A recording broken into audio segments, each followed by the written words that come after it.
જય સ્વામિનારાયણ. કેમ છો બધા? મજામાં છો ને? આજે શું બનાવશું ખબર છે? આજે આપણે બહાર ગામ જવું છે ને, તો જેમને મારા બેનની ઘરે જાઉં છું, તો એના માટે આપણે ગિફ્ટ લઈ જવી છે. મતલબ નાસ્તાની હો.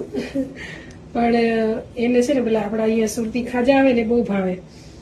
તો મને કે તું લેતી આવજે ને. તો બહારથી લઈએ ને તો એમાં જરાક તેલની વાસ આવતી હોય. કપાસિયાનું તેલ વાપરતા હોય કે પામ તેલ વાપરતા હોય, પણ ખબર નથી. પણ થોડાક દિવસ 2 દિવસ પછી એમાં વાસ આવે બહુ, એટલે આપણને એવું કીધું ચાલો આ તો ઘરેથી બનાવીએ. અને એ પાછું બહારનું ખાતા નથી, એટલે આપણે એવું કીધું કે સરસ એની માટે ઘરેથી બનાવીએ. અને જો તમારે શીખવું હોય ને તો જોડાઈજો મારી સાથે. ચાલો, એમાં શું શું જોઈએ ને તમને કહી દઉં. અને વિડીયો ગમે ને તો લાઈક કમેન્ટ શેર કરજો પાછા.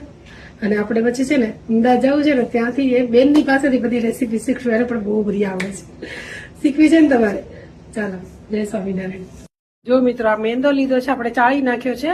અને 500 ગ્રામ જેટલો મેંદો છે, તો એના 4 ભાગ કરવાના.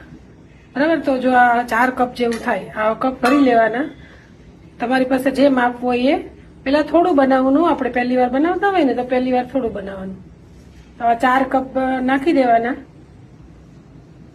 હવે 4 કપ મેંદો છે ને, તો એમાં 1 કપ છે ને અલગ કાઢી નાખવાનો. અને એને પછી એક કડાઈમાં લઈ લેવાનો અને એને શેકી નાખવાનું. અને આ 1 કપ તેલ હોય ને, અડધું કપ તેલ નાખવાનું. જો મિત્રો, આ અડધો કપ ભરી લેવાનું. અડધો કપ લઈ અને પછી આપણે જે મેંદો છે ને એમાં એમાં હવે આને છે ને બ્રાઉન કલરનું શેકવાનું. સહેજ મરૂન જેવું થઈ જાય ને લોટ, અને હલાવતા રહેવાનું, કેમ કે મેંદો હોય ને એટલે તરત બળવા માંડે.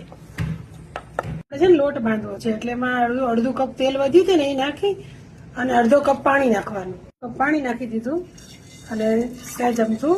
જો આપણો લોટ પણ શેકાય છે, એ ધીમે તાપે મૂકે છે ને, એટલે આપણે બીજી બાજુ કામ કરતા ફાવે આપણને.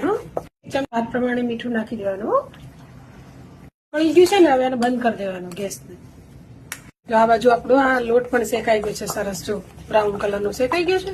અને સહેજ એવી હળદર નાખી દઈશું, એટલે કલર સરસ આવે. ન નાખવું એ તો જરૂર નથી મિત્રો. નીચે ઉતારીને એકદમ ફીણી લેવાનું. મસ્ત ફીણાઈ જાય ને પછી આપણે લોટ બાંધશું.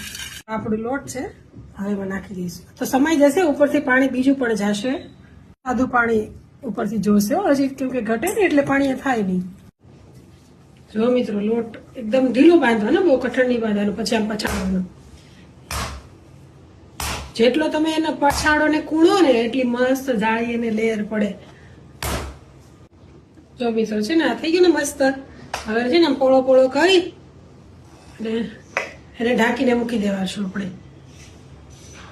હવે આપણે પેલો લોટ શેકેલો લીધો હતો ને, હવે એમાં નાખી દઈશું મરી પાવડર.